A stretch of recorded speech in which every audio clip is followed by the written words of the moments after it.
Hello, good evening, everyone. Today is Wednesday, October 20th, 2021, and we have a meeting of Central Jersey Electric Auto Association, and our major topic is Hail to the 2021 National Drive Electric Week Captains.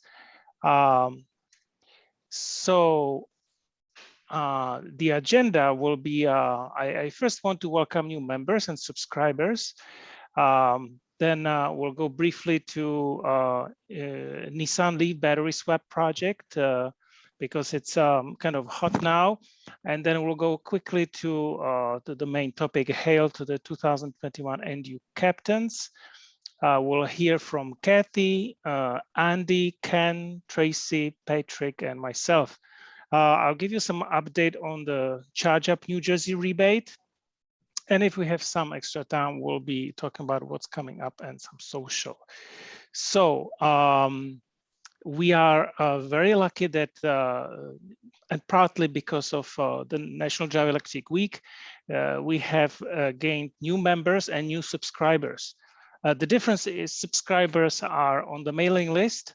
Members are actually paying members. They are paying membership dues to the Electric Auto Association. So I would like to specifically thank Eric Weiss from Wayne, Ronald Wilson from West Orange, Jesus Barboza from Rockaway, Ed Luster from North Brunswick, Walter Morris from Union, John Nisolek from Hamilton Square, and James Strauk, sorry about pronunciation, from Allendale.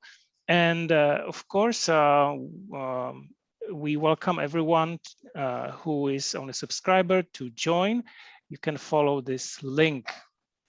We are a grassroots organization. Electric Auto Association was founded in 1967. Of course, back then, the rationale was completely different. It was mostly managed by enthusiasts who converted their gas cars into electric. The first major reason for doing so was oil crisis. Back then, we had no idea about climate change or clean air or not clean air. But anyway, the membership dues have not changed for a number of years. I don't know exactly how long. The base is $35 for an adult, and young adults 18 to 25, they have $15, and children $0. Essentially what it means, if you have children, you can put them in for free and tell them that they are full members. Actually, full members, they still do not have the voting right.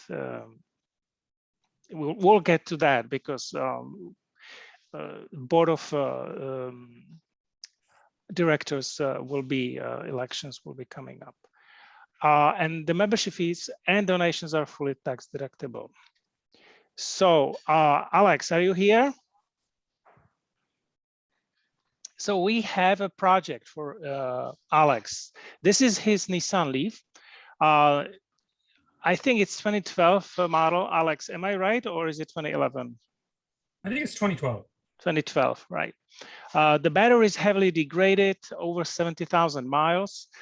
35 miles is the summer thingy. And we have now a battery from salvage 2015 Nissan Leaf. It has 11 bars, and the range is 80 or 90, whatever, depending on how we are driving it, of course. Both are now in Metuchen area. The swap will happen within 1 or 2 weeks, preferably. There is no budget. That's very optimistic. Although the battery cost about $2,000. So that Alex is buying. We need manpower. It looks like we will need garage, although Alex has garage. Alex, go ahead. This is your project. You can tell everything except of where the battery comes from. So Yeah, so if anyone has trans jacks, they're the kind of jacks that you would slip underneath the car that would support weight. That's kind of the type of jack that we need to lower the batteries and raise the batteries under the vehicle. They're called a trans jack. You probably need 2 of those. If you're somebody who has a lot of tools and you're handy mechanically, then you might be interested in helping out. And if you're somebody who's pretty handy with, electronics and listening to the CAN bus through an OBD2 port in a computer or something like that, there's some really cool stuff that we're going to have to do there too. So that's about it. But I don't know. 2 weeks, it's a little optimistic, but it could happen. If somebody has access to larger garage, more professional or something, or knows about someone who can offer it, they probably don't want to do it for free. I think we can discuss that, but yeah. Alex, if it's Doug, if I may, just 2 questions. One, how much does the battery weigh? 650 pounds. Okay, less than I would have guessed. And 2 is, do you have the special technology needed to pair the battery with the car? I'm confident I can do it, but I haven't entirely figured it out yet. Okay. So I can either do it via software on like a laptop connected via Bluetooth on the OBD2 port. There's a procedure for doing that. And it doesn't seem that hard, but it might take me some time to figure out exactly how to do it. And then the other option is they actually have a device that you can buy that, you just plug it into the OBD2 port and you hit a button and it's that easy. So that's always an option. If I figure out that, hey, you know what, this is going to take me more than 5 hours to figure out, then it's probably just makes more sense to, just add that device. The problem with the device is that it's good for something like 30 reprograms, and I'm only going to use it once. So then maybe there's a secondary market for it or something. I don't know. eBay, I don't know. But okay, that's what I was asking. I don't have a trans jack. I just have a regular trolley jack that you could use to lift up the vehicle on one corner. But you would need one on each of the 4 corners, I think, to lift the vehicle. But does it have wheels? Yeah, it's a trolley. It's like like the kind that you like a racing jack. You pump it up but honestly, I think what you may want to do is try to find a local garage where you could pay them a few bucks to let you take over a garage bay for an afternoon if they're not too busy, and because I think what you may need to do is put the car up on the hydraulic lift, unscrew the battery, lower it down on something, finish the unscrewing, then lift the car off the battery kind of thing. And then you need a dolly to roll the old battery out and the new battery in. Yeah, I mean, I was just going to put the car up on blocks and kind of it's dangerous. Scoot under it on a thing, but I would love to have a garage, and I'd be willing to pay a certain amount for that. But how much do you think they may ask?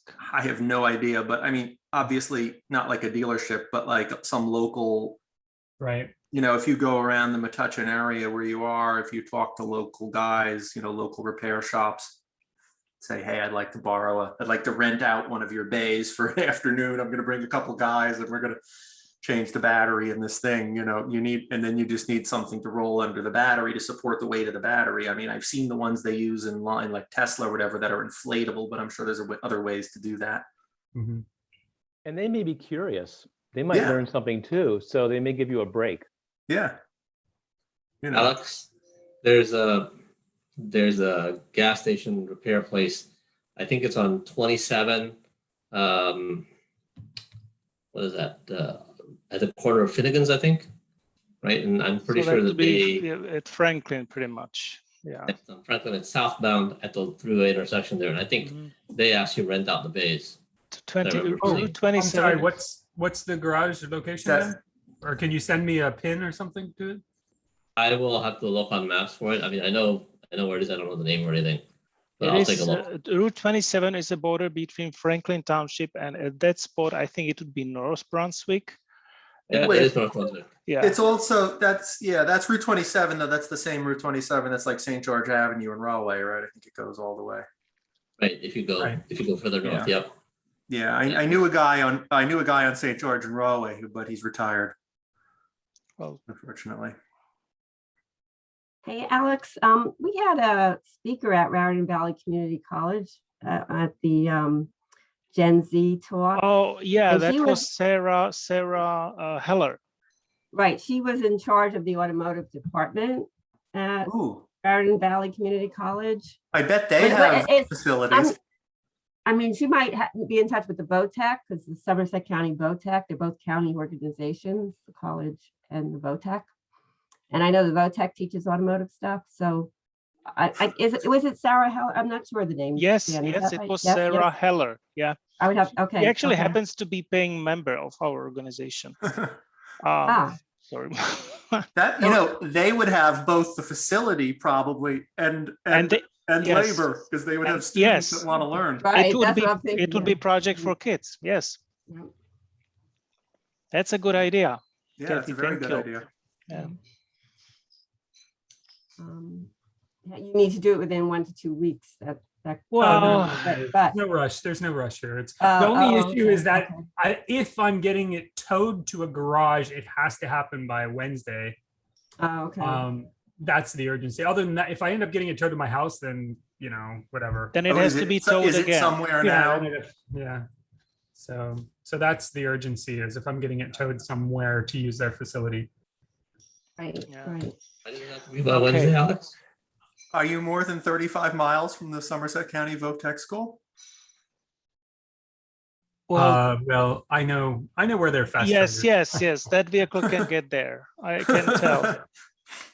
Besides, I think on the way there is a Bridgewater Nissan with Chademo, just in case. There's a better one in near my office in Somerset. Yes, that's another option. But Wouldn't the battery be covered under Nissan's battery warranty? Is it out of warranty? That's funny. 2012. 2012, it's probably out of warranty.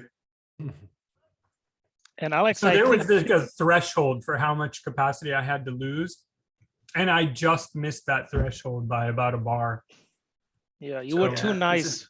Sal was trying to destroy his battery so that he could make the threshold, and he didn't even make it. Yeah, I guess But I that's was- what happens, though. That's the price of the air-cooled battery, huh? Yep. Yeah. Yeah, the 2012, 13, and I think even 14 models had problems. And 2015 was a difference in chemistry, although they had different chemistry from 12 to 13, I believe, as well. Well, not that sure, but anyway. Ultimately, I like the car. I mean, even though it only goes 35 miles, it still works for us because our commute is only about 10 miles each way. So, and I'm charging at work now. So it still Okay. works for us. It's just getting worse and worse. So something's got to happen. Yeah. Is the phone number correct? Yes. Okay, fine. So Alex, you made some notes, right? We can go Yes. to the next slide. So Tracy, how much time do you have? I'm thinking whether we should go straight to what you want to say about particularly Newark. I don't hear you. Okay, so let me go to this slide. So it's a little bit sensitive. It's actually, I'm not listing it as an agenda item, but here's something about association versus Facebook group. Facebook is a great platform, but anyone can open any group and collect their audiences.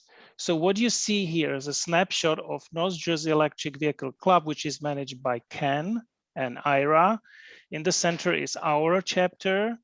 And in the lower right is South Jersey Electric Vehicle Club, that it's managed by Patrick and Ken Barber. Am I right? You are correct, yes. Yeah. In the upper right is the official Facebook page of Electric Auto Association. Now, this is everything good, but there is some confusion here because there is nothing like New Jersey Electric Vehicle Association, but there is a Facebook page. There's actually a domain, njeva.org. Has nothing to do with Electric Auto Association. And there is also Electric Vehicle Association of North America as a page on Facebook. But there is no chapter within Electric Auto Association that would be called North America. So I'm just telling you that it's possible that you can get across on Facebook of these. There's nothing that we can do, and but these are not related to Electric Auto Association. These are just Facebook groups. Okay, now hail to the 2021 NDEW captains. We have the full line of speakers. Tracy, you mentioned that you have to leave early. Would you like to say something about the Newark event? I think Tracy's gone. Is she already gone? Yeah. Okay. Not responding. I don't even have a page, a slide on that because I was just doing it at the last minute. But okay, so Kathy, are you ready? Do you have my slides or should I pull this? I have the slides on the side. I give you access because I want to make sure that you can Okay. completely transition your slides. A second.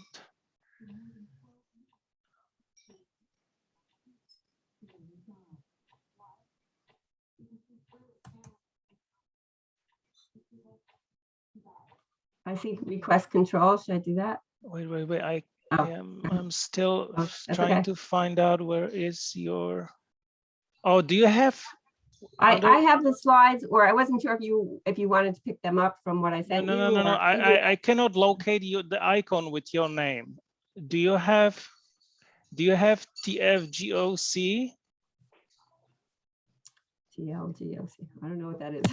I'm sorry. She does, Stan. That's your initials on your name on the Zoom. Oh, I'm sorry. I'm on my father's computer, so I'm a little lost here too. Sorry. But that's her, Stan.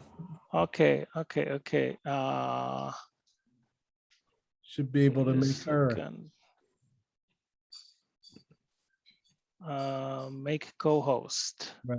Yes. Okay. And I'm going to stop sharing. Now you should be able to share. Oh, now my button went away. Let me try. Let me see. Oh, I see. I think I see. And in the meanwhile, do you want to make me co-host and the other speakers co-host? So Oh yeah. That's can right. move That's along. right. And I Thank you. have to be off by 7:30. Just FYI, or very soon after that. Okay. What am I doing here? All right. I'm trying to make this full screen and I can't even. Oh, goodness. Did I not make this full screen? Can you see my screen? Yes. Yeah. Okay, so I'm having trouble making. If there's an option to put like presenter mode, I think it's called. Yeah, I can't even get to the top. You hit the present on next to the green, next Oh, to the yeah, yellow. yeah. Sorry, I'm colorblind. Yeah. Okay, so all right, I think I see present. Hopefully this works. Can you see the full screen Yep. now? Looks Okay, good. Thank you. Okay, so Duke Farms. Duke Farms was something that, as most of you know, we talked about for many months, and it seemed like many years, I think. When we first met, when was that, Stan? December 2019 or November? 2019. 2019 December. Yeah. December. Okay. So we talked about this from the first meeting that it just so happened Patsy had on her Duke Farms shirt, and I said, that's where we need to have an electric vehicle show. It's a great place. It's a great place. They have electric history. And I had been talking to them before we were an organization and saying, you know, you all should do an electric car show because we have a bunch of people that get together and do this. But we were not an organization. So I think they were a little leery of who is this person telling me they're going to do an electric car show here. So plus I never really got to the top. I never really got past the front desk, you know. And no, well, I did get the trainer there, I think, Kate, and she said maybe next year. You know, they were very nice and everything, but we weren't really bona fide or whatever the word is. We weren't an organization. So when we became an organization, it gave us hope to, you know, try again. And Patsy knew a lot of people there, and that helped a lot. So this was the flyer. I'm going to talk a little bit about the flyer later. This is the flyer that we did after many, many, many versions. And this is one of the pictures from the show. Unfortunately, when I took pictures, I took them too early and there were not enough people here, but we had more people later. And the pictures we had with people, I was telling Stan, a lot of them were children, had children in them, and we could not post pictures with children in them as the official pictures. Okay, so Caleb was the co-captain. And I think it's very valuable to have a co-captain. You know, in my case, I was insisting on it because I knew we had a family wedding that weekend. So between the rehearsal dinner and the wedding, I knew I was going to be, you know, maxed out for that weekend. So Caleb was nice enough and he agreed to be the co-captain. And he was very helpful because needless to say, I overslept a little bit the next morning and he was there parking cars and doing a lot of stuff. So it's great. It's a great show. So I have a few slides to talk to this, how we went about it. First, we started with Duke Farms. They proposed doing it as part of their Duke Farms Market, which is a Sunday event. Unfortunately, the Duke Farms itself is closed as far as the trails go, but the market is well known throughout the area. And we started planning in January of 2020. And we were working with them when COVID came about. So we ended up having to cancel it. And luckily, we ended up getting a virtual platform with them to do EV 101. Stan presented EV 101. And it was great because it was a placeholder. It held their interest. It got them into it.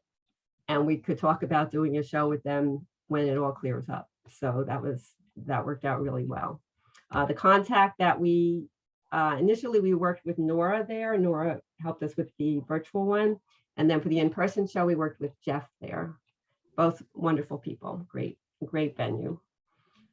So I guess I'm saying they're partners with People Power. So, you know, we picked a venue that we knew is popular in Central Jersey.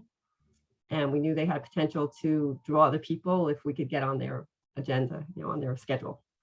Ridewise was excellent. Leanne from Ridewise, Leanne McGowan, was excellent. She gave us a lot of ideas and input. She organized a conference call. She gave us help with the flyer. She, you know, even I did some flyer changes. She did some flyer changes. So it was really a great teamwork experience. And she's a county organization that has constantly, you know, meeting with other organizations. She was spreading the word with different groups from the county about us having this. So she was a wonderful partner of that organization. They shared a tent with us. They had a table. They didn't have a lot at the table, but she went around talking to people and, you know, drumming up a lot of interest. So it was very helpful. PSE&G, because we did not have dealers at the event because Duke Farms has a policy, no solicitation. So PSE&G came, you know, inquired about the event.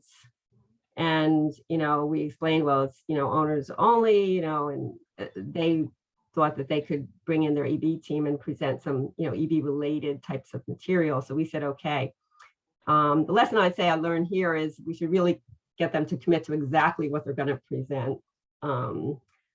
Because honestly, I think it ended up being a little bit of a sales pitch for them, which is okay to some extent, but I was glad to have them as a partner because we tried to get them as a community partner, which is kind of like a local sponsor, I guess. And they ended up doing masks and sanitizers instead. And I think it's good to have a name brand electric supplier, because a lot of people, when they're thinking about going electric, they're like, what's this going to do to my electric bill? You know, what do I got to put in a charger? What's it going to do to my electric bill? So when they see PSE&G, they see a name that they know, someone they can go to and talk to. So I think it was a good, good to have them there. I guess we were hoping initially they would talk a little more to charging infrastructure, but still a value partner with name recognition. I think, people saw the tent, they had bag giveaways, and so they drew some people over too. Marketing media mix. So how to, draw the crowd, how to sell it, get the word going. So the first obvious thing is the National Drive Electric Week site description. So we put in some information there, try to say what's appealing about the setting, Originally, we had something in there about the trails at Duke Farms, but then when we went to, that was the original when it was part of the 2020 event. When we went to 2021, we talked about the farm market and the food trucks. And we include information in there about rain dates. COVID safety was big. They were really pushing COVID safety big time. That was something that they put in our event, and we also added text on that. In our case, we limited models to, we limited 2 cars per model. So what you have to do then is approve the EVs that are in your show regularly, because you'll get volunteers coming in every day or every other day, and you got to figure out, okay, I already got, I already have 2 Tesla 3s, but I don't have any of these, so I'll approve this one, and I'll have to email this person and tell them, I'm sorry, but we already have a Tesla Model 3. There's a message form in there as part of that site so that way you don't need to give away your cell phone if you don't want, or your email even. You can go right, right through their message window or message app, whatever. And use that to tell the owners what's going on, right? When to come and whatnot. This was just a link to our event. I guess we were 2889. And the flyer I showed you already, that was good for social media. We had so many versions of it though. Unfortunately, Duke Farms went with the version before the last version, but it was close enough. And RideWise and other organizations posted the flyer. So that was good to get it out there on social media. Caleb pointed out a QR code is good to include. So that's true. So we added the QR code. We actually ended up pulling our logo because we had so many logos to fit in there. We were talking with Stan, and we had the Electric Auto Association and Plug in America and Sierra Club and EV Hybrid Noir and all these. So we really had too much going on in the slides. So we ended up pulling our logo out and just leaving in the Electric Auto Association. Rain date was one of the last changes to the slide too, and to the flyer rather.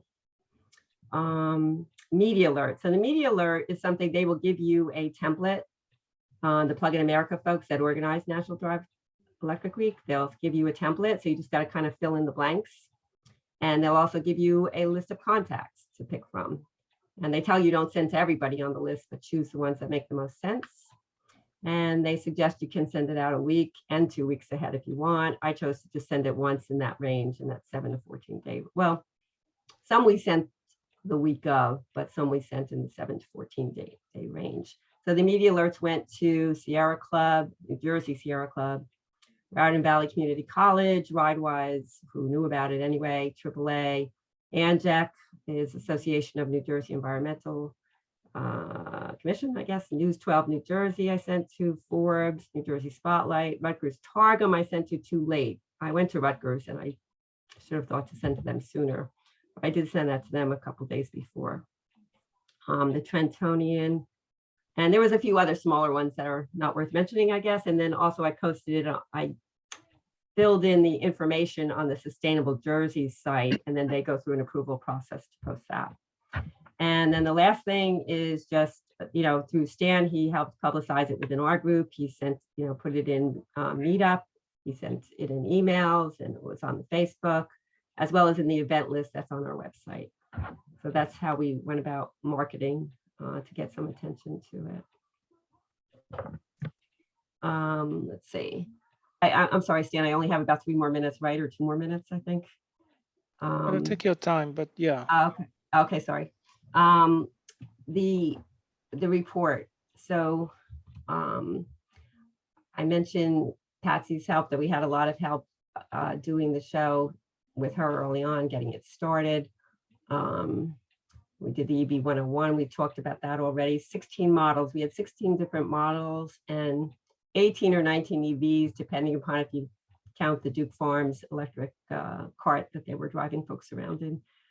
Their max was 25, and we actually filled the max, but we had, unfortunately, people who, maybe they said they were going to come early and then a month later changed their minds, but they didn't let us know. So we had quite a few no replies or no shows. But we still had I think we still had a good turnout. We had a good mix in there. We had a lot of different, manufacturers by keeping it 2 cars per model. The attendees was 1,250, and that counts the farm market and the EV show, but we think most of the people, we were right up there at the entrance exit point. So most of them, saw the Zero motorcycle that was right there with Ben, who was talking to a lot of folks at our entrance. And we had great weather, which was good, and great volunteers, and the farm market helped us a lot. Some improvement ops I talk about is don't plan a show one day after a wedding, because I think that was really, I was kind of a little exhausted that weekend. And finalize the flyer earlier, because we had too many versions of that. And they all needed Duke Farms okay. We thought we finalized it a few times, and every time we had to get Duke Farms to say, are we okay? Are you okay with this? Insurance. Originally, we used to be able to do the insurance on these things through EAA within less than a week, but now they're telling you 2 weeks, and I would recommend that you do plan the insurance 2 weeks ahead. In my case, they were able to do it within like 9 days. We got it in time, but somebody was going on vacation, so that always kind of, they were great though. They turned the insurance around really fast within a week. Feedback to Plug in America. The gear arrived late. I even got some gear after the event, but most of it arrived before the event. I just didn't have time to even open boxes with the wedding, because it was arriving like Saturday and the show was Sunday. There was confusion over which attendees are supposed to get the t-shirts, because they apparently promised some attendees, not the volunteers, but the attendees t-shirts. And we didn't know who's getting a t-shirt, who's not getting a t-shirt, and the attendee list changes every day. So that was kind of confusing. Good news is we brought extras to the Princeton show that followed. And also to try to get the sign-up sheets, we have to talk about that next time. We were talking about that on the way to the wedding. I was saying, how are we going to do sign-up sheets? So that didn't work out ideally, but doing it electronic, I guess, was one suggestion to move to electronic on that. And also I wanted to email some talking tips, because unfortunately New Jersey pulled their rebate right before our event. And I wanted to email some talking tips and include that note, but I didn't get a chance to email talking tips. That was kind of my last to do that I didn't get to that weekend. Mask checking, I don't know about you, Stan, but they wanted a mask checker as part of all of our events. Mask checking was pretty much a huge challenge, next to impossible, I would say, because the farm market doesn't require masks. So a lot of people were coming through without masks. So it was, I think, impossible for one person to police that, in my opinion, but I think I gave them feedback on that as well. Successes, great folks working the table. Thanks to the table workers, Patsy, David, Caleb, Alex, and Andi, and anybody else that helped at the table that I might have missed, but those were the ones that I know Anthony volunteered to work at the table. And at the last minute, I switched him out because he was kind of at the start, at the other end of our lineup, and I wanted him to stay there because he was in a good position. And what else? Just overall good partners to partner with, good promotions, ride-wise. The owners were excellent at showing their vehicles, and I just wanted to say thank you to Caleb. I know he can't be here tonight, but he was a big help to me as well. So let's see, I think, is that all I have? Oh, the rewards. These are just rewards that I felt that the top reward was helping folks learn that they can not only help the environment, but they can help their budget, right? Developing partners, relationships with different organizations, you know, we got a lot of feedback and thank yous, and it was just a real good feeling and to see it finally come together. And then drawing in skeptics and the mildly interested is always a challenge, and it's rewarding to say, you know, not only were the electric vehicle people there, but we had a lot of people who were skeptical, and you know, maybe we changed minds a little bit, right? So that's rewarding. And we were also tired of virtual talks. That it was good to do some one-on-ones. And then we learn ourselves at the shows, you know, what's our next electric vehicle going to be? I didn't have time to do as much of that as I wanted to, but that's always a good thing to do. And just doing our part, I guess, for not just for ourselves, but for future generations, for a cleaner world and cleaner air. So that's all. I think that's all I have, right? Yeah. Fantastic, Thanks, Kathy. Thank you. Thanks, everybody. Appreciate it. Ken, how much time do you need?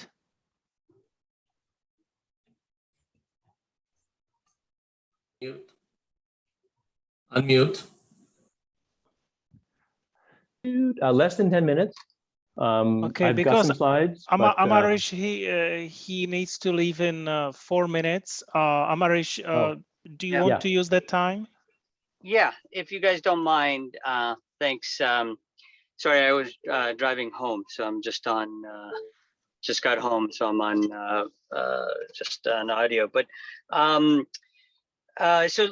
know, on October 2nd, I believe, we had the Alt Energy Fair in Westfield, New Jersey. We had 4 or 5 captains. It was actually a whole town of Westfield actually sponsored an Energy Week, Alt Energy Week. So the Saturday before, we had a big biking around town event. A couple hundred people came out. We used that to publicize the Alt Energy Fair, which was the Saturday following. At the event, we had 10 dealers come, about 30 to 40 owners, many Central Jersey folks, and thank you, Stan and team, for helping us get those folks. We also had electrical landscapers. We had 2 firms that came out, brought their equipment, and then we had 2 e-bike companies, one which was a dealer and one which is the manufacturer. And then we had a number of vendors from PSE&G to Seal Power to a few others. And overall, I think it was a really well-attended event. We didn't get an exact count. Stan, I think you were there, and you can give your perspective. But we probably had around 400 or 500 people at one point or another. I think what we really got lucky was with the dealers. They had sort of many of them had committed. You know, we had Tesla, we had Ford, we had Hyundai, we had Polestar. They brought 2 vehicles. BMW brought 2. We had Audi and Karma.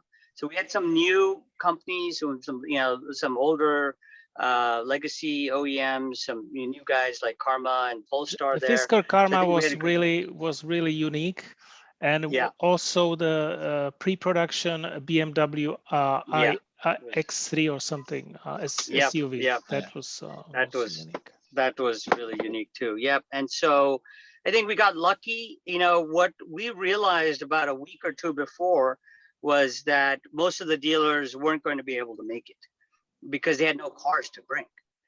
And then we got on the phones, we talked to the general managers, or, we sort of put calls into them.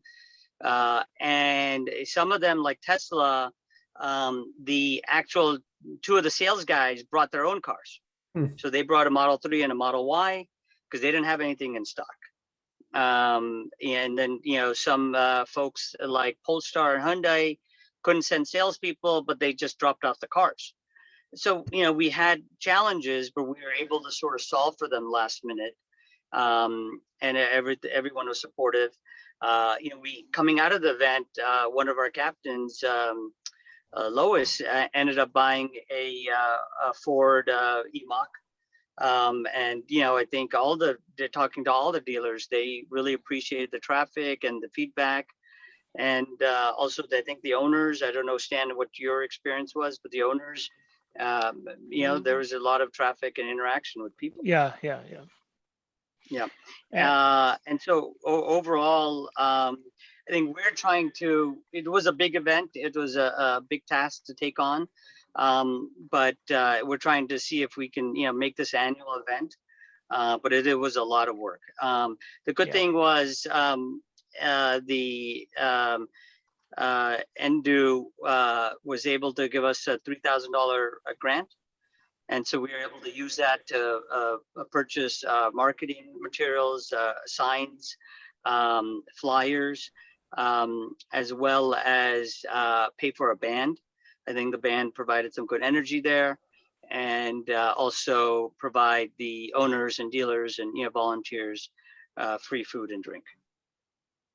Yeah, so that was fantastic, and this only stresses out that in order to make successful event, we need to partner with local organizations.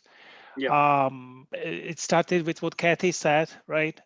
Duke Farms, Ridewise, Raritan Valley Community College, PSCNG as a sponsor, right? And here we have a Westfield Green Team, right? And you guys did a wonderful job, because contacting dealers is the hard work. This is where you have to pick up the phone, find the phone numbers, and make the phone calls or send emails. And this takes lots of time. We cannot do everything. So to have the task distributed is very, very important, as well as the marketing. Because what we are always struggling to get the non-EV people. If we do just announcement on NDEW website, then we have just meeting of EV enthusiasts, and that defeats the purpose. So thank you. The other thing I think we learned was, and Alex was really helpful, is he led a EV 101. So midweek, so we had the front of the week was the bicycle event in town. Middle of the week was Alex hosting a EV 101 webinar. I think we had about 18 or 20 people. I would have preferred to have more folks, but I think it was a good segue and for people who are really interested and who were about to make a purchase. I think we had few of those folks on the call. And then, we had a lot of folks who were, again, from the enthusiasts to people who had, were considering buying an EV. Come out to the event on the back end. Okay, good. Amaresh, thank you. I have to cut you off because we have to move to Ken. He has to leave at 7:30. But thank you for logging in and for sharing your story. That was very fantastic. Ken, go ahead. All right, I'm sharing now. Can you see it? Yes. Yes. Let's get into presenter mode here. That didn't help very much. Okay, can you see it now? Yes. Yep. Okay. It is not presenter mode. It's not presenter mode. Oh, you're seeing the wrong dang Screen. thing. Yeah. I gotta. Yeah. But I don't know how others, but like on my screen it's good enough. Yeah. It's sharing, but but I can't see it very well. I've got two monitors. That's the problem. Let me see if I can improve that a little bit. I just can't do presenter mode. Is that okay? Yes. You can see it pretty well? Okay. All right, so this was the event in the northern part of New Jersey. So took place in Upper Saddle River, same time slot as everybody else, October 2nd, 10 to 2 p.m. The co-captains were Ira Gross. He's from the Upper Saddle River Environmental Committee, and he's a powerhouse. I mean, he have to say he spent a lot of time organizing all the various organization sheets, organizing how and who calls the vendors, who calls the different dealers in the area. He had a lot of contacts, partly because he had run this show 2 years ago with some of the local vendors we were able to bring in. Tim Stoller, also from the Upper Saddle River Environmental Committee. me from Glenrock and Beth Kreller from Ridgewood, Green Ridgewood, they now call themselves. So this was the flyer that we printed out. PSE&G actually paid for that. So they were a sponsor, and they did pay for some of the materials that we needed. And we actually, because we received a grant from Plug-in America, as I think you did as well, for the event in Caldwell, we were able to hire some students to plaster a lot of towns in this area. I think we posted over 200 of these flyers in different stores. So we think that helped to attract people to the event. So yeah, so some of the registration statistics, we had 62 EV owners registered with 23 different EV models. Registered attendees reported over 1 million miles driven, which I think that's a pretty cool number. And there were a total of 223 registered attendees. I don't know in the end how many attended. We think it was well over that number, maybe somewhere between 200 and 400. And we had, as far as dealers there, we managed to get Volvo, Tesla, VW, Polestar was there with the Polestar 2. They also had the Polestar 1 there. We couldn't drive it. I guess they didn't trust us with a $150,000 car, but it was there in the lot. And BMW was there. They were, I think, yeah, they were only demoing the plug-in electric hybrids.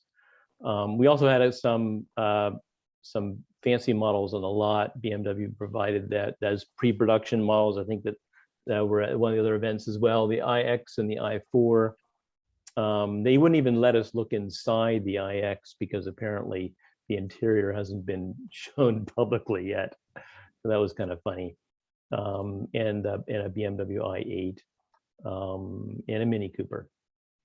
So as I mentioned, PSE&G paid for the promotional flyers as well as mileage signs that were displayed on each vehicle, and I think they also paid for the T-shirts that we encouraged all the owners to wear. Ask me about my EV, and there were a number of vendors there, like some of the others. We had e-bikes from Cycle Sports in Park Ridge, an electric landscaping company called Quiet Care, a solar company, Suntinuity, PSE&G I mentioned, as well as Orange and Rockland, our neighboring utility, and on and on. Stanley Working Hub was there. I had a table that I ran to tell people about the kinds of things that we do in the Bergen Hub.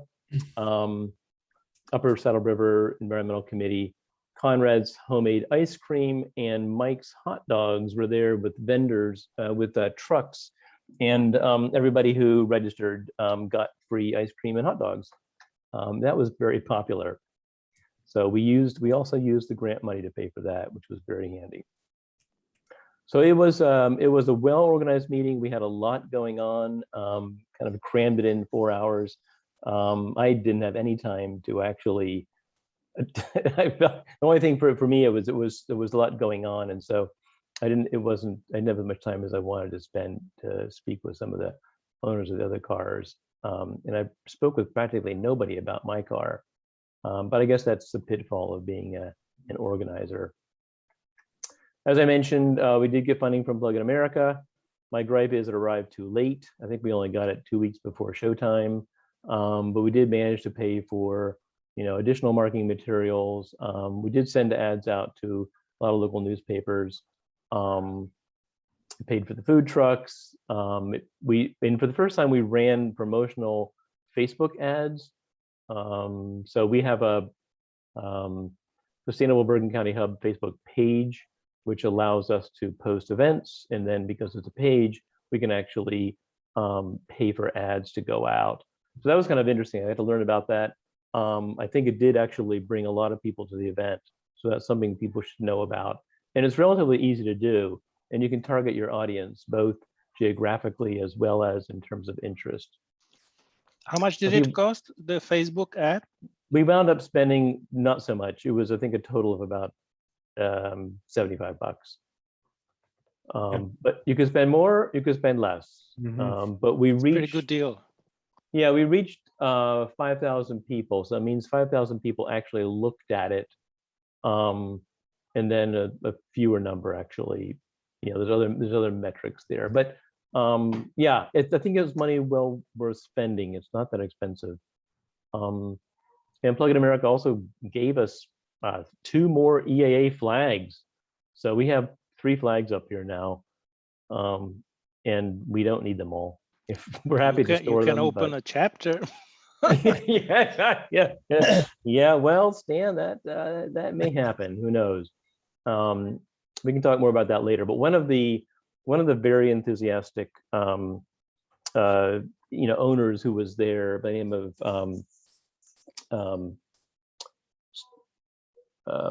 what's his first name? Cohen's his last name. I think it was maybe also Stan. He expressed an interest in opening up a chapter. So we should talk about it. What's interesting he doesn't come from an environmental, one of the sustainability or green teams, but he's actually a real car guy and converted over to electric cars not too long ago. So he comes at it from a different angle, but it might be complementary. And he seems to have a lot of interest and a lot of Isn't energy. it Eric? No, not Eric. Is that Caleb Cohen? No, not Caleb Cohen, a different Cohen. He lives in Woodcliff Lakes up here. Yeah. I will definitely Stan, I will definitely connect you with him, and maybe we can have a phone conversation in the near future. Excellent. And Channel 2 was there. So Channel 2 was there. So you're getting ahead of me. Sorry. Sorry. I didn't know you were done. First, you got to see some pictures. So that's Beth on the left, Beth, and on the right is Ira, and then Tim is in the middle there. This is on the right, upper right. That's our registration tent. It was in one of our student interns that was helping out that day. The volunteers were really helpful. And on the lower part, the lower left there, that's a Jaguar I-Pace. That's a very cool car. And then that's our PSE&G. PSE&G was there with talking about their new, clean energy plan they've got. And then some more stuff. That's me in the upper left. Interesting Model Y with a outlet there in the upper right. I don't know if you've seen that before. I didn't get to meet that owner, but that's a cool gag. That's the Polestar 1, the white car, and on the bottom those were the landscapers that we spoke with, who were very excited to be there. I think they made a whole bunch. Is the power outlet on Tesla actually functional? Yeah, no, it's just totally put there for a gag. It's just like it's a magnet or something. I see. Okay. Yeah, it's just for fun, but it's kind of cool. But it reminds me that Teslas really ought to have outlets in their frunks that could be used to power, whatever, coolers or things. That's one of many things on my list that Tesla should do. Love Tesla, but they got a ways to go. Tesla's that's their tent. They were the only ones that had a tent. They were definitely the sharpest looking dealers there, I gotta say, even though their Paramus site is flooded and closed. Yes, the CBS Morning Show was there. That was hilarious. I don't know if I can show these clips. Well, I know I can show them, but I don't know if you'll hear the audio. I know there's a way for me to share audio.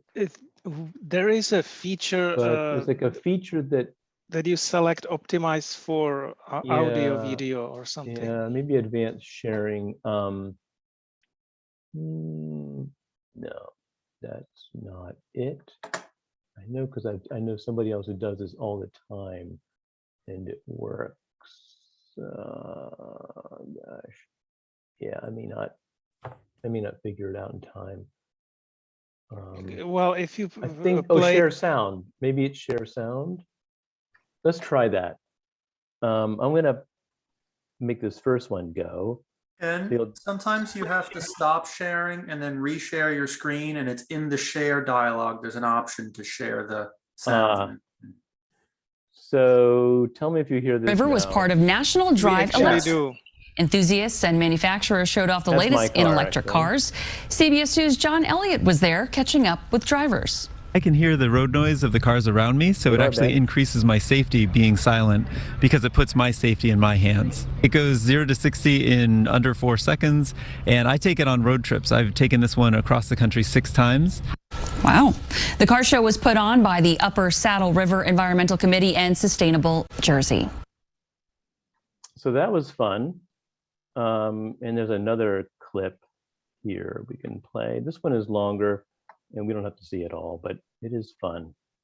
Whoops. Okay, I got to get that going. John?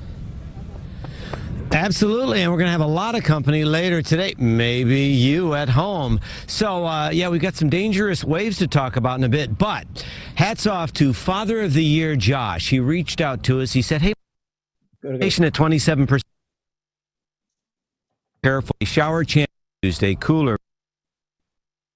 So, yeah, right? There's a lot of sustainable projects going on in Northern Bergen County. So we're going to be talking about community solar, renewable energy aggregation, and we also have styrofoam collection drives planned. Wow. So yeah, and there's free hot dogs, and ice cream for the kids. Yeah. Free what? So this is great. There's so much stuff going on. I see a few more. Sorry, I know you're you're busy. Come on over here, Ira. So Ira Gross is my new buddy. So, but it's also Drive Electric Week. Drive Electric Week is getting folks excited about driving hybrid and electric vehicles. What's the plan? What are we going to see in this lot coming up later? Yeah, so in this lot coming up later, we're going to have about 30 cars that are of current owners of the vehicles, and they're going to be here to help promote why they love driving electric. All different cars, electric vehicles and plug-in hybrids as well. So there are going to be opportunities for people to drive these cars? There are. So in addition to the owners that we have, there are going to be about 10 different cars that we're going to have where anyone 18 and over will be allowed to come and take a test drive in some of the latest and greatest electric cars that are out in the market today. So the electric car dates back to 1830. It predates the gasoline-powered car. But again, now the initiative is to get more folks driving electric. There are some battery issues. There are charging issues, too. We're going to be candid about it as well. But right now, I'm looking forward to it. This place is going to be transformed for the 9 o'clock hour. But you don't have to wait that long to say hi again to Andrea. We look forward. All right, that's that. Yeah, I mean, it was a blast. I think that Ira knows, his connection was that he knows one of the anchors in CBS, and he reached out to her and asked if there was any possibility for coverage. And so that person recommended John Elliott. Yeah. Very nice. Yeah, that was, and I'm sure they brought some people in because that show, they had a promo of this at the 6 o'clock show in the morning, and then he was there at 9 o'clock doing the live interviews that you saw. So yeah, he himself, it's nice when these folks are real fans. So John Elliott is actually an EV buff. He doesn't own one yet, but he was very knowledgeable. He asked good questions.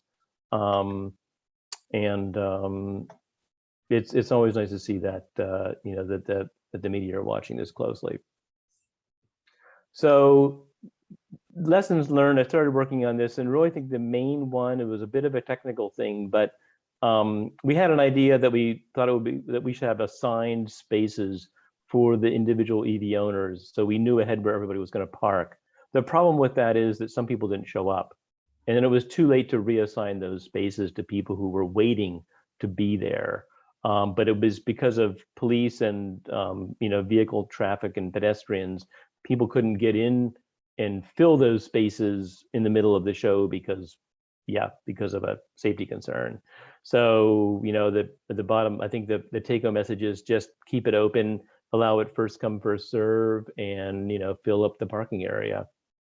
We didn't have as many EV owners actually there because they couldn't get to their spots. Yeah, that's one thing. And I think that's it. I'm sure I forgot some things, but it was a great event. It was exhausting. Yeah. I don't know when we're going to do one of those again. But we did do a very cool, laid back EV show. My car and this fellow Cohen's Kia Niro at the Ridgewood Farmers Market last Sunday. And a lot of people came by. We had a lot of time to talk with people, hear about the concerns. And I know some people who went out and bought cars the next day. So that was pretty cool. I've seen the post on Facebook, and you got additional awareness. You said that one of the ladies was a celebrity, right? Yeah, so Kelly Evans, and none of us knew it at the time because, she was wearing jeans and she wasn't dressed up or anything, but she's actually she's a writer, and she also does some of the financial news on CNBC, and she's a local Ridgewood resident. So we didn't know it, but like she and her kids, she's got 3 boys, were all over my car pressing all the buttons and playing with the map and everything in the screen. And it was fine. I think it's fun for kids to check it out. And we make young converts. But the next day, the next day some of us read an article that she posted about why, it was entitled "The Lure of Tesla." And she starts out the article talking about that, on the weekend, my husband and I, we always go to this farmer's market, and we saw a handwritten sign that said, EV show this way, and there was a Tesla there, and there was a Kia, and, we were talking about this and that, and, and my husband was really impressed to find out that the EVs have low maintenance. And so that was all in this article. She didn't mention Ridgewood, probably because she doesn't want to, be specific about that, but it was obvious that was her. And then we had a Facebook exchange about it and found out, yeah, it was her. She had a great time there. And that's when she told me that one of her friends who was there bought a Tesla Model 3 that day. Yeah. Interesting. Great. Good job. Yeah, I'm done though. I'm done for the year. Well, I'm most on of us. EV show vacation. But listen, did you get the reimbursement? Not yet. So, but I think it's going directly into my bank, right? Should go, yes. Yeah, that's all set up. I'll check, Stan, and if there's any issue, I'll get back to you. Well, get back to We'll get back to Elaine, but yeah. Elaine, she will deposit the money as soon as possible. But what's also probably what we need to do when the money is there, somebody has to actually send it to you, and I think it needs to be done by treasurer. Okay. I forgot her name. So check with Elaine whether the money has arrived, whether it was deposited. Okay. First. Yeah, I know I think we're probably just waiting for the money to arrive, because I think all the transfer details were worked out. It uses that thing called Zillow or whatever. It's not Zillow, but it's Zelle. Zelle. Yeah, it uses Zelle. So it should be.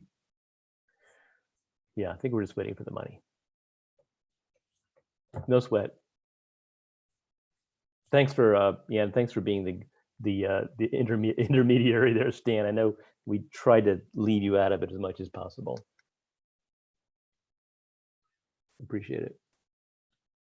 No problem.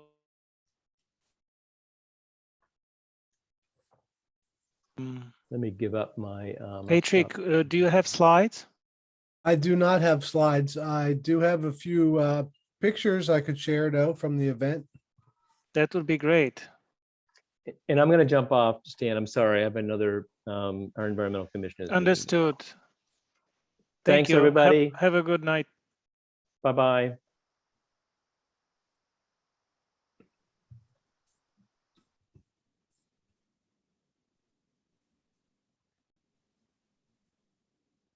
Bear with me and see if this can work. I gave you co-host, so you should be good. Hit the green button, share screen.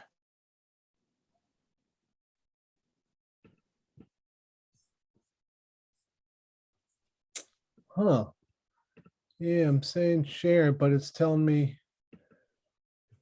It gives you options of all the windows that you have open. So hit probably the whole screen or whatever you prefer.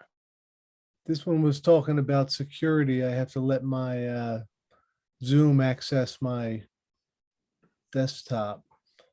Huh, I'm not seeing where it is. Well, anyway, I can just run through all my description of the event anyway. It doesn't look like it's letting me share, but anyway, our event was down here in South Jersey, Gloucester County. So I'm part of the Tri-County Sustainability, which is the regional hub for sustainable Jersey that covers Camden County, Gloucester County, and Burlington County. So we decided to host the event as there wasn't really one in our area. So our leadership team all, volunteered. I was listed as the city captain, and then various folks on the team assisted as well. And we actually got in touch with our Deptford Mall, which is in our territory, and it was a location of the Tesla superchargers. So once we got in touch with the property management folks at the mall, they were very happy to partner up with us and host the event. So they were really good partners. They roped off the whole event the night beforehand and, sectioned it off so nobody could park there. So we got there early in the morning and were able to set it up.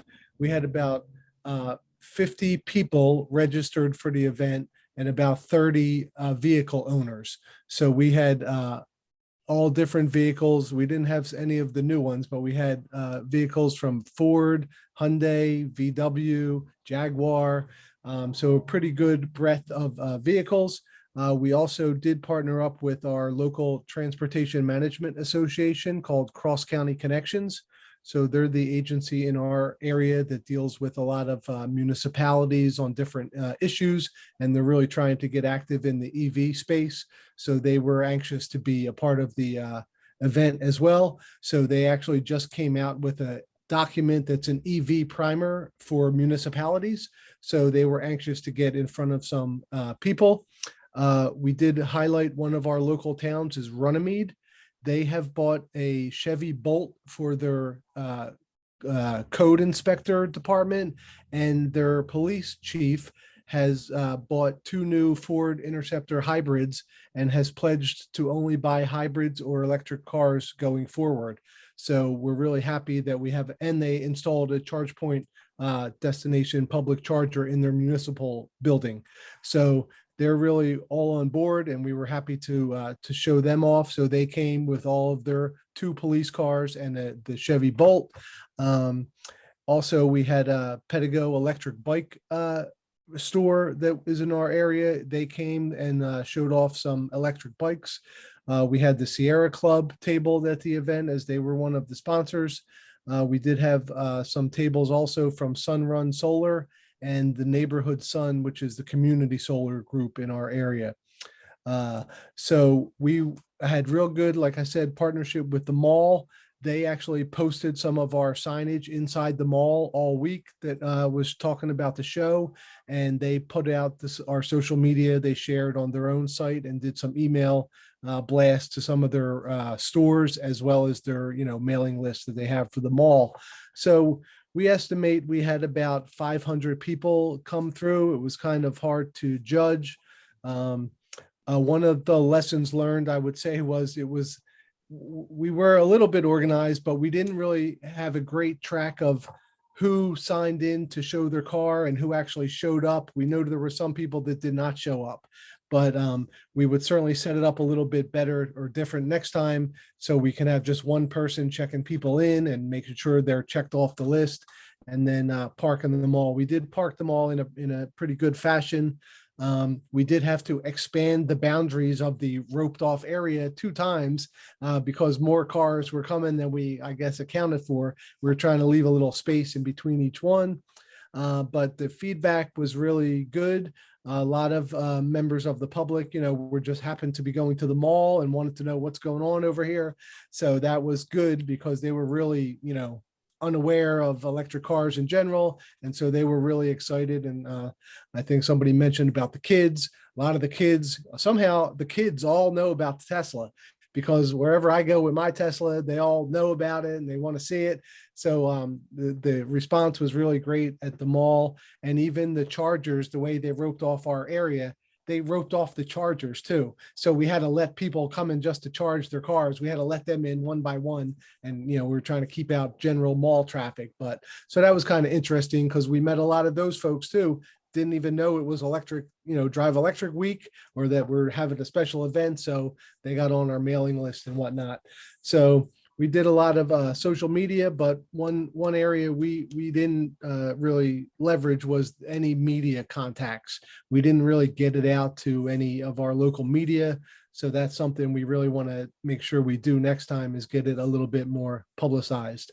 And then Ken from South Jersey Electric Vehicle Club, he had about 30 yard signs from doing this several years in a row, doing this event. And so he was able to share them with us. We put them all around the mall at different entrances. So that was a big help.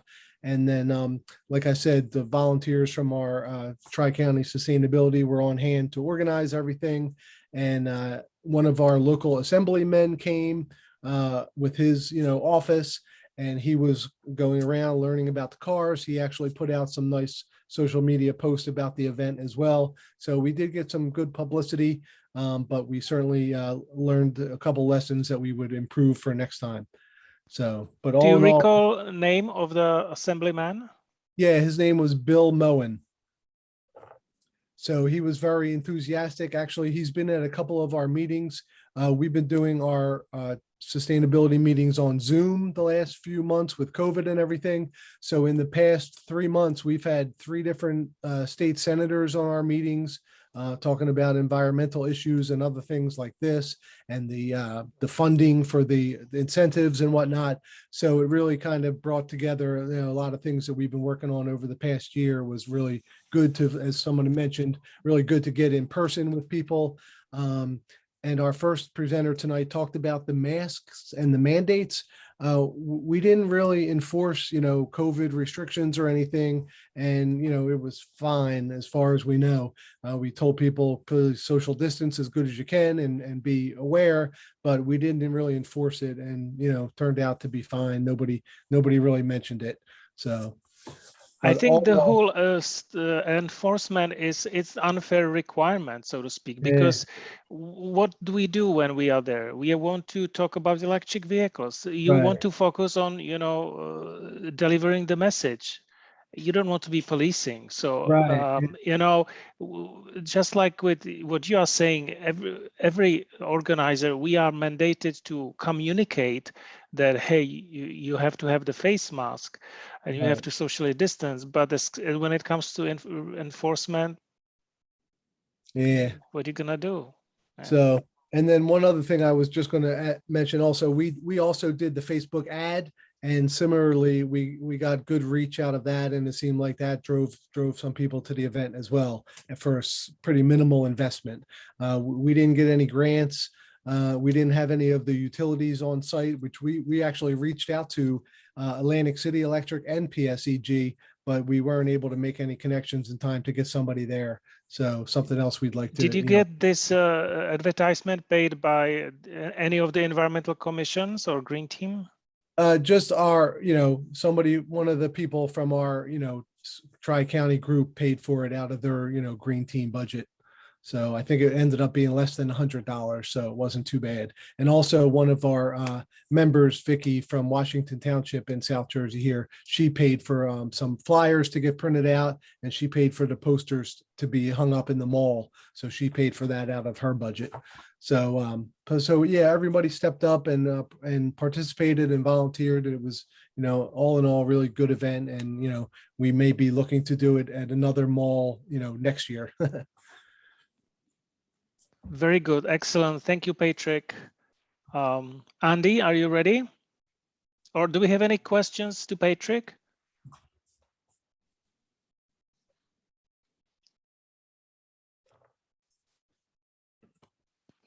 Okay, Andi, it's all yours. Okay, so I am not ready. I am not prepared, unlike everybody else who has their prezos and everything else. So I'm just gonna kind of wing it and talk about what we've done and what I think we. Do you have any improve. pictures that you want to fill the screen or? Actually, who has it? I think Jason took a whole bunch of them. They're on the CJEAA site. So we had, let me run some stats with you guys. This is the 4th year that we've done the event. We had 19 different models, 35 different vehicles. And I thought it was an interesting mix. Unlike the others, over the years, we've consistently had it. We had a last minute issue with the actual venue because this year we decided we were going to move from our traditional location at the farmers market to what was supposed to be the Township Community Day, which of course the township on Monday of the event decided to cancel Community Day, which meant that we had to scramble, go back to a different location, rearrange all the insurance certificates, contact everybody that was going to come and make sure they all knew where to go on Saturday. So it was a bit of a scramble. I think the takeaways that I have, having done this now 3 of the last 4 years, and last year Stan stepped in and took over as city captain. I launched the event back in 2018 and I put the event together in about 3 weeks. Unlike the rest of you guys who have your environmental committees participating in this thing, this is really an ad hoc community event on our side here. So I think for next year, we're going to change a little bit about our philosophy. We're going to start bringing in all the local organizations because this is really more their best interest versus us who are just owners. I think the interesting thing that came about on a regular basis is that we are fortunate that the good news is that our venue is at the farmers market, which means that we have pretty much a consistent guaranteed turnout of around 1,500 to 2,000 every single time we do the event at that location. That's pretty much a given. The bad news is that location limits us because we can't really have booths there. We can't have sponsors. We cannot have other people there because of the constraints that the farmers market has to comply with the township that owns the parking lot. So perhaps for next year, we will do it at Quaker Ridge Mall, which actually has now an EVgo charger plus multiple Electrify America chargers. Unfortunately, that causes a very interesting dilemma. The post office in the US has this bad habit of actually assigning different town mailing names to which does not coincide with the physical tax map. So for example, our event this year on the mailing address has a Princeton address, which tends to freak out my township people because it's actually in West Windsor Township. And West Windsor gets very, very bent out of shape when you say Princeton, because they're like, no, the event is in our town. Well, I'm sorry, the post office says the event is in Princeton, right? If I move it to the mall, the event will say Princeton, but the mall itself is actually in Lawrence. So, again, moving the venue or putting it wherever you want to put it wreaks all sorts of havoc in terms of the designation. And the way Drive Electric Week actually does it is the Drive Electric Week will list whatever the mailing address is. So if the mailing address is Princeton, that event becomes Princeton, not West Windsor, which then wreaks all sorts of other issues.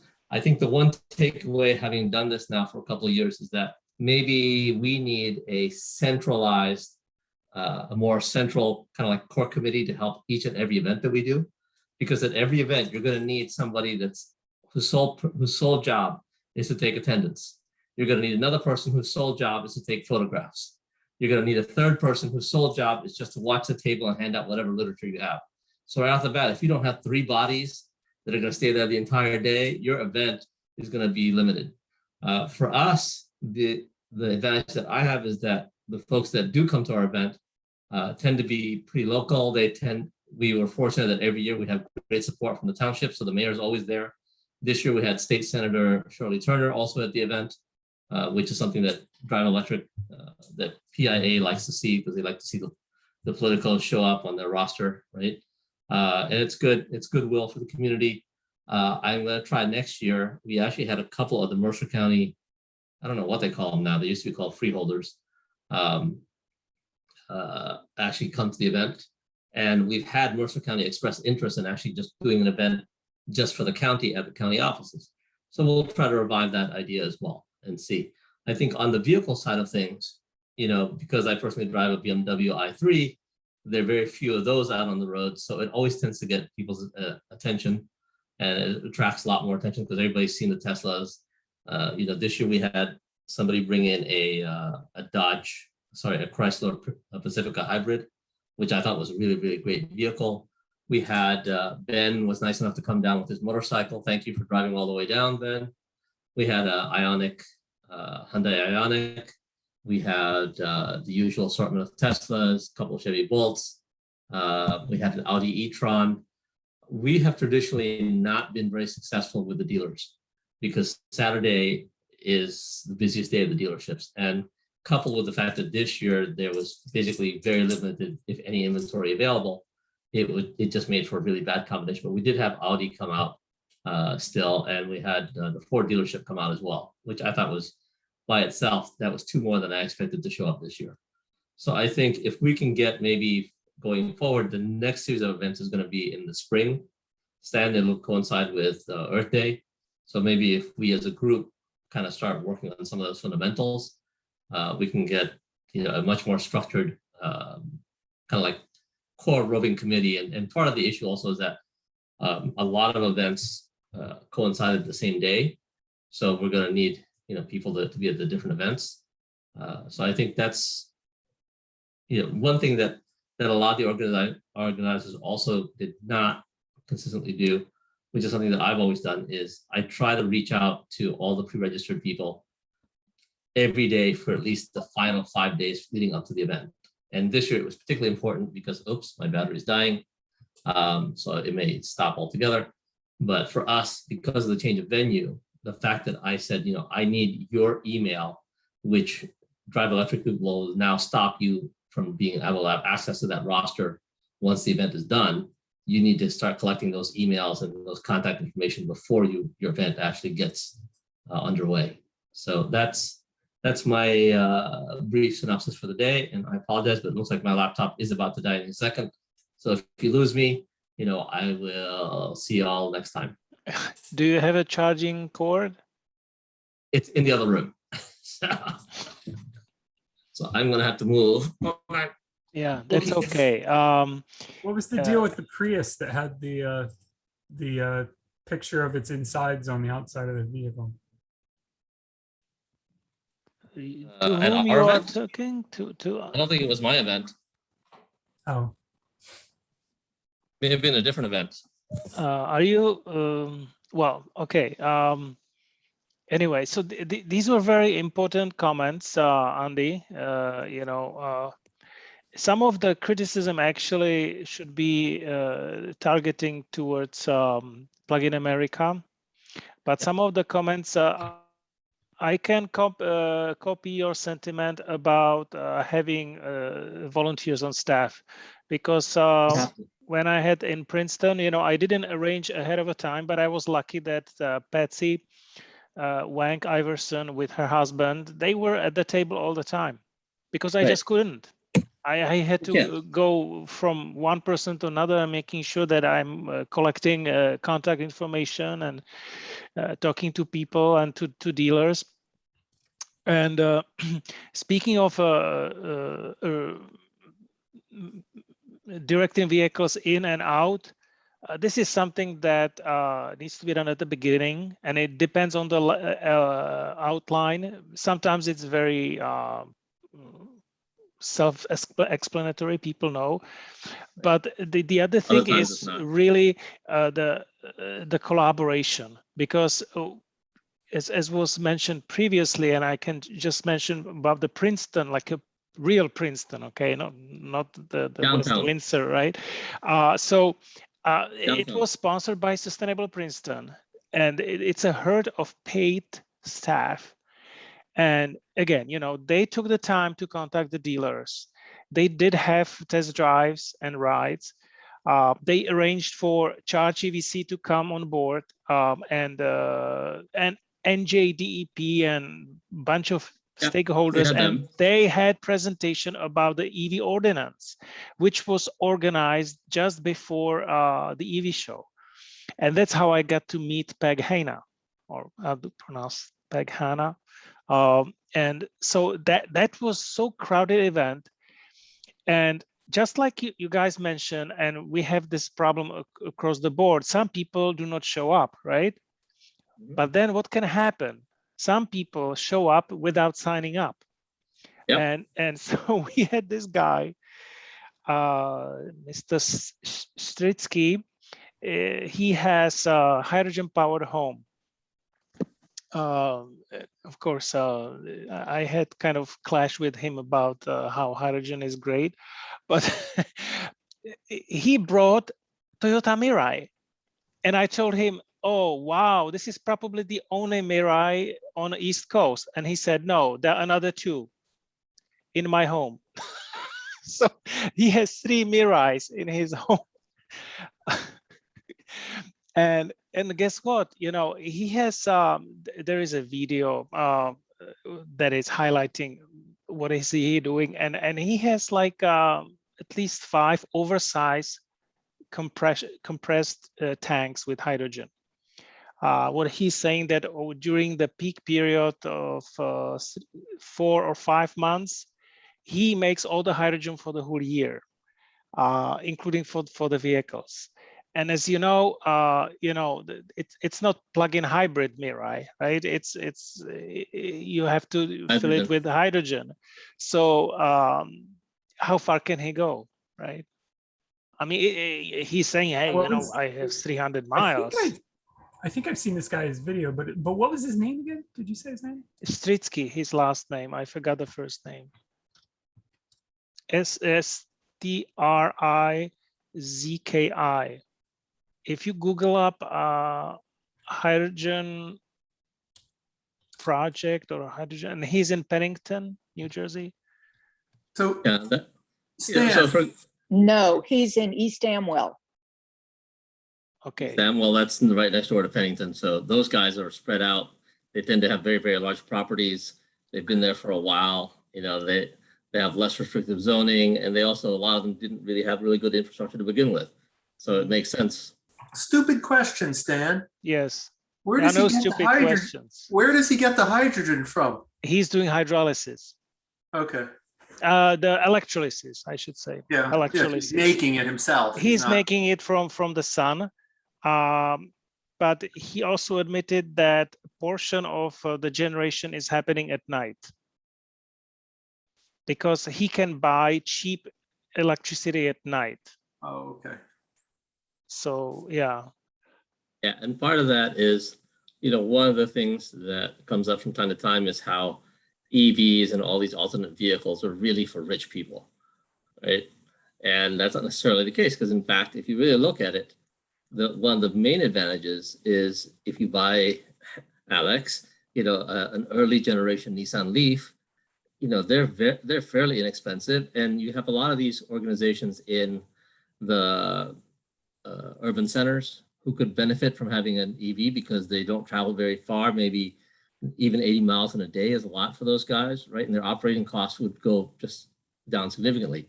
I'm having a conversation right now with one of the municipalities in the area, and I can't talk about it just yet, but we shall see.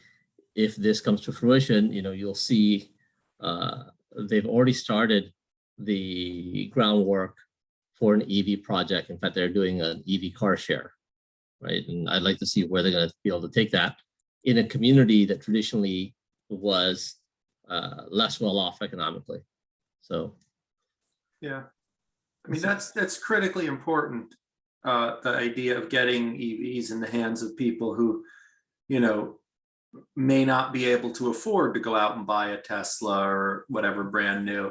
One of the things that you've got to think about too is the charging infrastructure, because a lot of people, a lot of low income people probably don't have a garage that they can install a charger in. They're going to need to live in an apartment complex or something, where you're going to need, so there needs to be strong incentives for landlords to install chargers in those kind of residences. Like I actually lived in Newark for a couple of years, and most people park on the street or in Elizabeth or in any big city, so where do you charge your car if you park on the street? And you have to look for parking and alternate side of the street. You have to move your car, like in New York City, how do you plug it in? So those are problems that I've seen things online that people like in London and stuff have been talking about, like pop-up chargers and things, but that needs to mature a great deal before somebody could rely on it.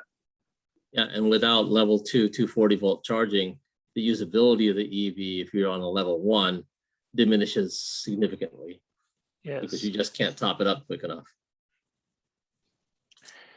So I'm just going through some of the pictures from Princeton. So this is the tent with the folks that were presenting about the EV ordinance. The speaker here is Peg Hanna. This guy is videotaping. This is Eve Gable from ChatGVC. This guy is Mayor, I believe, from Princeton. This lady she'll be presenting later. So this is some sort of details she was looking into. She was showing data. It was about diesel pollution as well. About the total carbon footprint of how much is coming from the transportation. And this lady, her name was Colleen. Anyway, shame, I don't remember. She was talking about the EV ordinance, specifically about the details. Have you guys heard about the EV ordinance? So this is statewide. It has been pushed to all towns because there was some inconsistency from town to town about what needs to be done in order to install charging stations. So right now, the EV ordinance means that you don't need any zoning permit. It's considered accessory, so you don't need to go to zoning board. And every new structure that is being built from now on has to have 15% of all parking spots charge ready, which means that they have to have the wires lined up. It has to be ended. It has to end in an electrical box with dedicated capacity, and there is a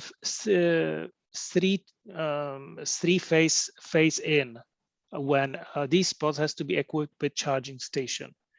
So on day one, when they build it, 1/3, which means 5% of those spots, they have to be equipped with charging station. Another 3 years, another 5%, for a total of 10%. And another 3 years, after 6 years, they have to make the last 5%. So after 6 years, 15% of all parking spots must be equipped with electric charging station. They do not specify how much it should cost because it doesn't have to be actually managed by the property owner, but it has to be installed. It has to be functional. It has to be level 2? Level 2, yeah. Well, paying for the electricity. Hey, what? Who's paying for the electricity? Is that TBD in the? That is not being discussed in the EV ordinance. Essentially, those who want to use it, they have to pay for it. So it doesn't mean that if the property owner, they have it installed, that they have to give up free energy. That's not the case. It can be handed to ChargePoint, and ChargePoint will, sell electricity to users. In other words, they could be pay chargers. Yes. Okay. And this is for what? Commercial properties, residential, multifamily? Everything that is new. I'm not sure about personal houses. No. But if you have, if you have townhouses, then that would apply. Yeah, to me, the most important thing has to be the residential, because you can't tell people you've got to buy an electric car and they go, well, where do I don't have a place to plug it in. Right. Yes. I mean, most of us who are lucky enough to have electric cars probably have places at home we can plug it in, and we say, well, that's easy. You just plug it in at home. But if you live on the don't have a spot, you don't have parking. If you don't have off-street parking, where do you plug the thing in? Yeah. And if you go to a rapid charging station, it's more expensive because you are paying for the service and it takes time. Yeah, you know, you pay 15, 14, 17 cents a kilowatt hour at home. You pay 43 or something to Electrify America. It varies like crazy. Yeah. Well, Electrify America, okay, that's just one of the vendors, right? Yeah, just using as an example, but EVgo, I think what you pay at home. EVgo is more expensive, I think. Yeah. This is about 31. Is that so? Well, they maybe change pricing. This is S0, and they had two actually electric bikes. This one, okay, S0. This is the charging port, and this one, it's also street legal, but this one had very hard to find charging location. So I took it. It's here, and it's actually regular 120 volt power outlet. This is the front fork. Here, this is the power outlet. So this is interesting. I don't know what the 7.2 refers to kilowatt hours, but that's quite likely. Yeah. This picture is from the corner showing the dealers, or in this case, it's Tesla. This is a vehicle brought by Tesla. This vehicle was, I think, Hyundai. And here, will be seen on the other pictures, are neighborhood vehicles brought by Princeton University. Here are Polestars. Polestar brought 4 Polestar 2 and 1 Polestar 1. The Polestar 1 was not for test drive, but all other vehicles were for test driving. So Polestar brought the most electric vehicles for test driving. Yeah, so this is the Hyundai, but the guy, he came by himself, so he was not able to offer test drives. This Nissan. Speaking of test drives, you know, officially the position for Drive Electric Week is no test drives. However, there's nothing that prevents an owner from deciding to do that on his own, which is what we did at our event.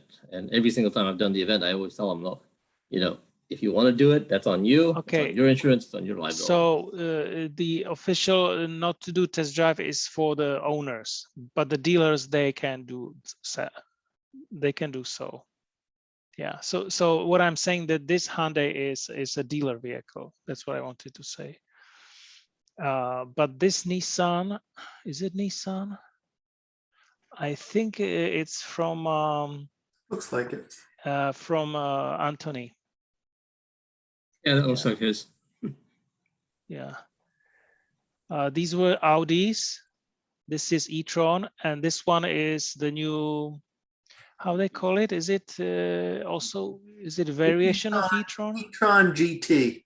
E-tron GT, that's right. And that one is super expensive. Really? I thought that one was, relatively speaking, half the price of a Taycan. Which is it's cheaper than a Model X. So it's everything's relative, I suppose. Yeah.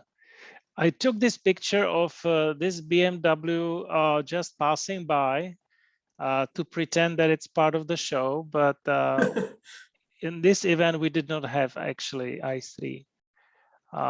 These are bikes, electric,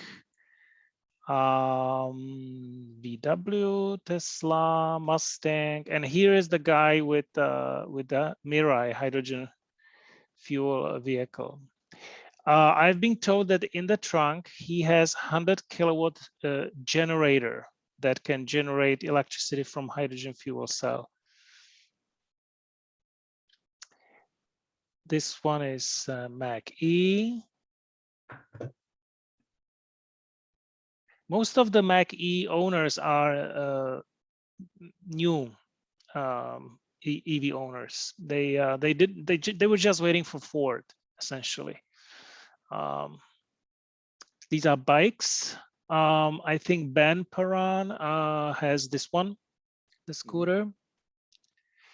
And one of the bikes, I wonder whether Caleb brought it. I'm not that sure. Here is Hyundai by Keith. He attended so many events.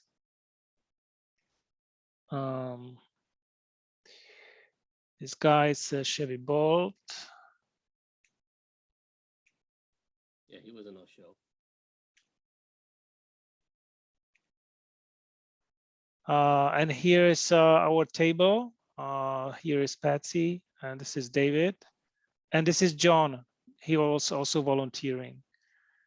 It was so helpful, and we got our spinning wheel. I don't see it on the table, but it's actually a great way to entertain people. I had a spinning wheel. I write on it questions, and people spin, and they have to answer the question. If they answer correctly, I give them one of the swags.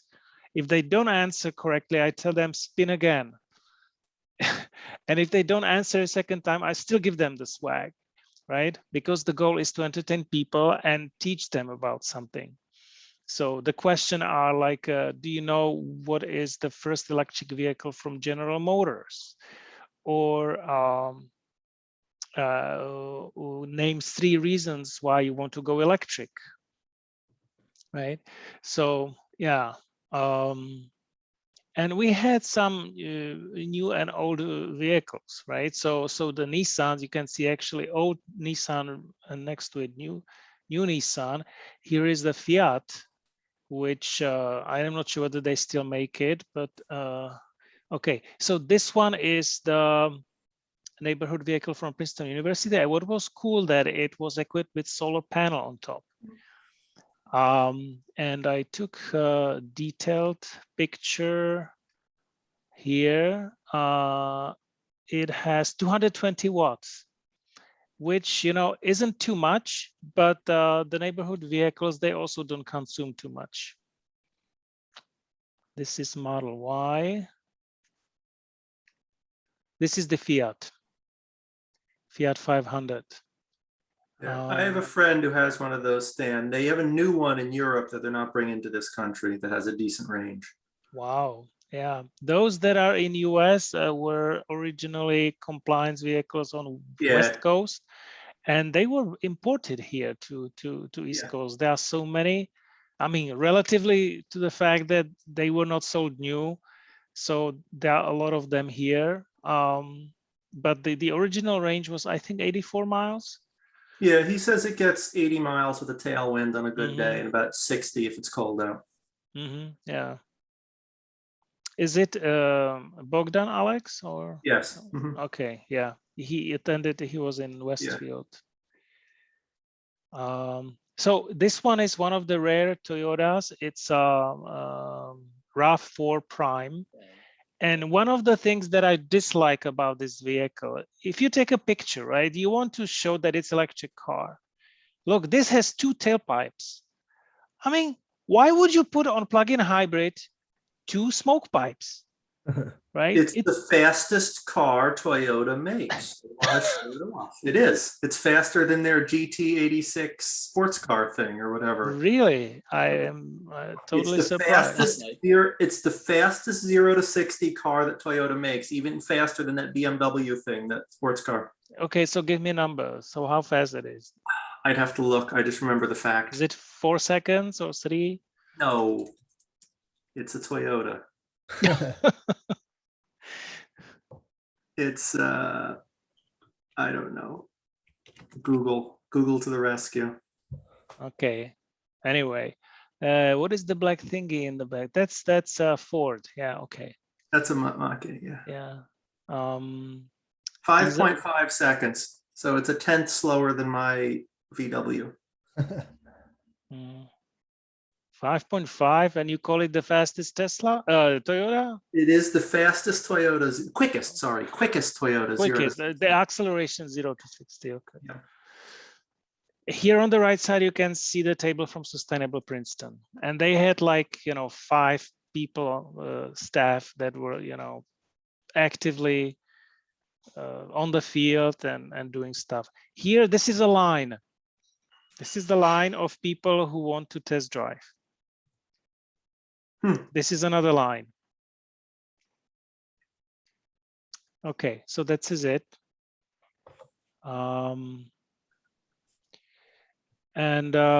Actually, let me go back. It's already 8:20. We need to finish up before we lose the audience altogether here. Okay, let me do share screen. How to figure which one it is. Oh, here, this one. David can throw in 60 seconds about the Atlantic City event. Yeah, okay, so this is it. I just spoke about the Princeton. Yeah, they got NRG's sponsor. And actually, so I was officially the captain, and but I pushed, I invited Josh Perlswijk. He's one of the coordinators from Sustainable Princeton to register, and I gave him co-captain role. And then as it happens with NDEW, you have to acknowledge the rules. And if you don't do it, the event is labeled as pending. And it really depreciates the value of having it listed because people apparently cannot sign up or something. Yeah. And I was reminding him, hey, can you accept the rules? You know, and it turned out he cannot, because the organization Sustainable Princeton, they have their own rules. They say, okay, this is actually our event, you know. I didn't cancel it from the portal, but as a result, we didn't formally ask for the swag. And we were only so lucky that because this was the second weekend, we had leftover material from previous weekend. So we ended up having a lot, but it was like, you know, but it ended up well. We had audience, we were estimating it around 500, those who actually visited the parking lot. But just like with any other event, it was right next to a road. It was in the shopping mall. So a lot of people were passing by and they noticed, hey, you know, electric cars. So Westfield Amaresh was giving highlight. And just to stress out the power of collaboration here, you know. Okay, this NJBPU public meeting, it was the end of, it was actually in the middle of the Drive Electric Week. Mm-hmm. And I gave them feedback and I said, you know, we are getting ready for National Drive Electric Week, and you are telling us that you are killing the program. What do we tell to these people? Right? It was so unfortunate. It was less than 2.5 months and they ran out of money. It was very unfortunate for me because my EV arrived a week too late. I'm sorry about that. But look, if your vehicle was less than 45 grand, wait a second, was it less than 45 grand or more? No, it was in the 48. It was the all-wheel drive. Okay. It would have been 2 grand. That was 2 grand. But if it would be cheaper than 45, you would be losing 5,000. Yeah. That would hurt more. Yeah, exactly. So yeah, so make sure you take your delivery of your new EV in July. Well, and that's again a kind of discrimination, because not everybody has the ability to program a vehicle purchase for, you know, July, you know. You couldn't. I mean, most of these companies require you to place a reservation that's not an order, and then when they're good and ready, Ford or Volkswagen or whoever calls you up and says it's time to place your lock, whenever they're ready to build it, that is technically the order date. And then, so you either had to order it or pick it up within the window of the program. And, you know, in my case, I locked it before the program started. I ordered it before the program started. I picked it up after the program ended. Mm. You know, there's nothing you could do.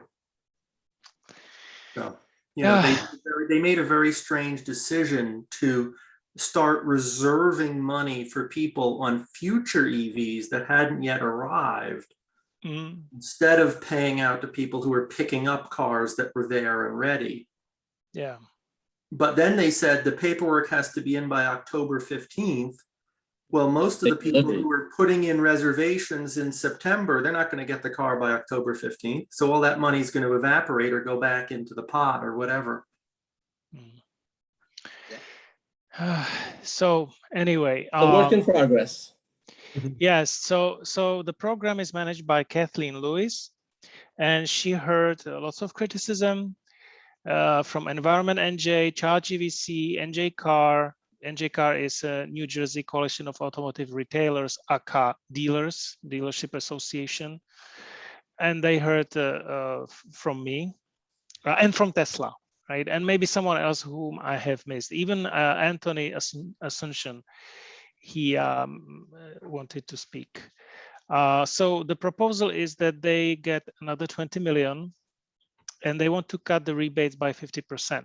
What means 50%? That the roof for the first year instead of 5,000 would be 2,500, but it would accumulate at the same pace. You still get $25 per electric mile, but it would be capped at 2,500, which means that the base model Leaf, which normally would not be able to reach 5,000, now it can. Right, because 2,500, as long as it's cheaper than 45. 2,500. That's competitive with what a lot of other states are doing. California, New York. I think California's 2,000 or 3,500. Yeah. New York's 2,000. But everyone who was giving feedback, they were asking BPU for more. So I was like, okay, you know. But the problem is they need to have the budget. They need to have the money. Yeah. And so what I've heard, so 20 million, that was at that time, but I've heard that by now they actually were able to allocate 40 million. So that comes in addition to the 30 million, right? But even if you have 40 million, you cannot have the same amount of rebate because you will run out of, maybe instead of 2.5 months, it will be 3 months. Yeah. And it's still too short. A year. Yeah, if you want the program to survive a year, you have to look at the average. How many per month did we give out? How many, multiply that by 12 and say that's, and then reduce the thing to be that's how much money we can give out. Yeah, that's pretty much, I mean the curve is not linear, okay, yeah. But still. Even if it was $1,000 a car, just to say there'll be $1,000 a car no matter what, you don't have to worry about it. Go buy an EV and we'll give you an extra $1,000. Yeah. And there is actually another elephant in the room, which is the sales tax exemption, which works in a progressive way as the buyer is richer. So if you buy Porsche Taycan for 160 grand, then your sales tax exemption is around $10,000, right? Yep. I would argue, Stan, that's a regressive tax or tax benefit. Yes, correct. It's more money to rich people than it is to poor people. Yes. A lot of states who have a similar thing, I think Oregon or Washington, they have a cap. They have it's the first X amount of money is tax-free. Some states are low as 25 grand, some are 50. That's a good idea. We should suggest it to the state. You know, if it was the first 50 grand is tax-free or 40 grand or something. And then, yeah, if you want to go buy a $160,000 Taycan, you don't need the tax break. Yeah, exactly. Dan, are there states that have I guess a state rebate that's similar to what's being proposed here in Jersey, but that also tax you on the purchase of the vehicle? New York. New York, okay. New York. I think California has taxes you on the vehicle. Yeah, so I guess one view would be, you know, although they're cutting the amount, you know, New Jersey's also not taxing you, and depending on the vehicle, that could be, you know, added on top of the discount, you know, something that you know, they're giving you. Yeah. They need to push that, advertise that more clearly, because, you know, that was one of my rationalizations. Well, I lost the $2 grand, but I still got over $3 grand in tax. Yeah.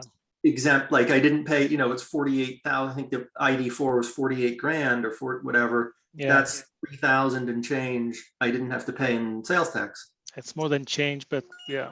Well, 3,000 and change.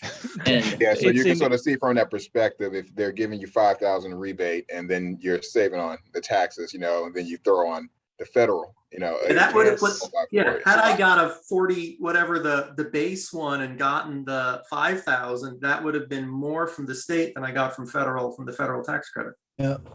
Which is a little, I mean, yeah, okay, I'll take the money if you're handing it to me, but it seems like if they spread it out a little more, that would be a much better use of those funds. Of course. Yeah. Okay, guys, let's move on because it's already 8:30. This is kind of the screenshot that I have taken of how the budget works and where they took it from. So they took it from State Facilities Initiative. They subtracted 10 million from 57. And the other one was storage, which is in the BPU initiatives for whatever. So, and the electric vehicle program is there. So they added on top of, so the incentive, plug-in EV incentive fund is, I don't know where they get this number from. I thought it's straight 30 million, but it's 33.388 million. So they are throwing another 20 million at the time when I was at the meeting. But again, I've heard that it's 40 million now. So is that going to be for this calendar year, like to reopen it? Or is yes, that for... yes, they will reopen it. I mean, there's not much line left in this year. No, well, it's a fiscal year. Or is it on year. the state fiscal year? Which It's a state fiscal year, which ends by end of June 22. So yeah. Okay. This is just screenshot from National Events Calendar. What it is meant to remind that we have voting for EAA board members. And listen, if you are paying member, then you have the voting privilege. If you are just on a mailing list subscriber, you will not even receive this email that you are eligible to vote. But I tell you, the more people we have outside of California, the more we have justice in what is happening in Electric Auto Association, because right now the bulk of people are in California. And just for information, they voted a few months ago that they will officially change Electric Auto Association to Electric Vehicle Association. And the njeva.org domain is blocked by a person who wants to only sell it. Okay, but I could rant about this guy. Anyway, so this is about voting. We do not really have any EV shows coming up because it's getting cold. We wanted to have in Raritan Valley Community College later this month or maybe in November, but they said, let's do it in April. So it will be done in April. What we will have, however, throughout the winter will be virtual meetings. I will strive to bring speakers. I will strive to bring some interesting conversations. One thing I want to discuss next time, and the November 17th, I just decided today, it could be a different day. We typically have first Wednesday in a month, but today was selected essentially the first available Wednesday after NDEW that is everybody is available. So that's how it came out, but I will strive to get back to the first Wednesday in the month.